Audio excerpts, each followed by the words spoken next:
Hey, 2nd through 4th grade leaders, this video is for September week 2. Last week we watched a video, so we're really just kicking off September this week. And all through the month of September, we are learning about the story of Joseph. Our life app for the month is trust, putting your confidence in someone you can depend on.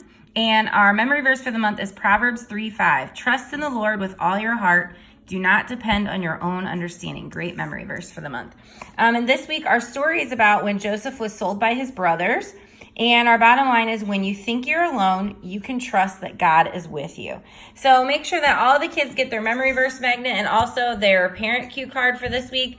It's got the story that they learned about, their bottom line, their memory verse, their life app, and a little thing for parents to do during the week. So jumping into our leader guide, we'd love for you to join us at 8:20 and 10:20 in the garage door room for coffee and donuts and to pray for each other. Then at 8:30 and 10:30, we'd love for you to be in your small group areas, ready to go, just kind of making sure you got everything in order. When kids start to roll in at 8:40 and 10:40, you're going to have a hula hoop in your group, and you're going to set the hula hoop on the floor and have 5 or 6 kids stand in a circle around it and make sure that they're spaced out evenly. And you're going to tell them to reach down and pick up the hoop and tell them that when you count to 3, they're going to lean back at the same time while holding on to the hoop. And they'll need to trust that the other kids are all going to lean back so that nobody falls down. So you know your groups. You're going to have to figure out if your group can handle this or not. If you think they're going to be goofy and kids are going to get hurt, then I would say don't do this activity. So let all the kids get a turn. Let them experiment. How many different people can they put around the hoop, as long as they're doing it calmly with self-control so that nobody falls over. So then when service starts at 9 and 11, you're going to do an activity called clumps, and you're going to tell kids to stand up and scatter around the room, and then you're going to call out clumps of 4, clumps of 3, clumps of 5. So you could do this with all the small groups, all the boys groups, all the girls groups together, and then they're going to say go, and they'll gather in groups with that many people. And when the clump forms, they can hold hands or they can, just stand together closely. And then keep playing and call out different numbers. And each time, there's probably going to be a kid or two that gets left out. And that's okay. Just call a new number so that they're able to jump into the game. After playing for a while, if you want to play where the kids that can't find a clump are out until you get down to just a couple of players, you could do that too. So then you'll just close it down by saying, so at some point, almost all of you were left out during the game. And it's not fun to feel alone, is it? But we all feel that way sometimes. So we're going to go to large group where we can hear about what to do when we feel alone. So we do have a live host and storyteller this week to tell us the story about Joseph and how his brothers sold him. When you get back from large group, you're going to do an activity called Have You Ever Felt Alone, with the emphasis on felt. You're going to have a bunch of different colors of felt and scissors on your cart. And you're going to set those out and tell kids to think about a time when they feel alone. So it might be when they're in bed in the dark, when they're on the playground at a new school, or sometimes at recess, maybe if their parents are going through a divorce.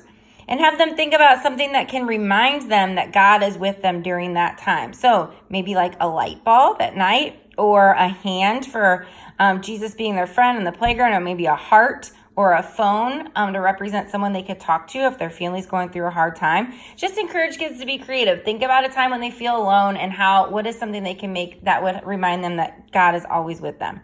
Encourage kids to share what they're making while they work. What are they making? Why are they making it? And maybe be sensitive to kids if they're doing something that's personal about, like a parent going through a divorce or maybe a fear that they have. And while kids share, just maybe jot down what they wrote if you can't remember, just to use for later on in the prayer time. And you'll just close this activity down by saying, so guys, everybody knows what it feels like to be alone. And maybe you've gotten lost in the store. Maybe you feel alone in your room when the lights go out at night. And some people can even feel alone when they're surrounded by people they don't know, or sometimes even people they do know. So being alone can make you uncomfortable or anxious, but it doesn't have to be that way. So make it personal. Tell kids about a time when you felt alone and anxious, but then you remembered that God was with you and you were better able to deal with that situation. And just remember, guys, when you think you're alone, you can trust that God is with you. So for the memory verse activity, you are going to pass out this cryptogram page, and the kids are going to use it to fill in the memory verse for this month. So then after they find that out, show them where to find it in the Bible. Help them look up Proverbs, find the big 3 for chapter 3 and the small 5 for verse 5, and see if your group can come up with some motions to help them remember that verse. And you'll close it down by saying, so guys, sometimes in life, things don't happen the way you think that they should, or maybe as fast as you think they should. And sometimes we feel alone. But even when you think you're alone, you can trust that God is with you. Then you have some optional discussion questions. How do we know that God's with us when we're alone? What do you do to remember to trust God? What does it look like when you trust God when you're scared or alone? And what does it tell others about who God is when you can trust God no matter what? And then to close it down in prayer, you don't need anything. Just explain that a lot of times when Jesus was alone, he prayed. When he was sad or tired, or if he just wanted to spend time with God, he prayed. And he prayed for himself and he prayed for his friends.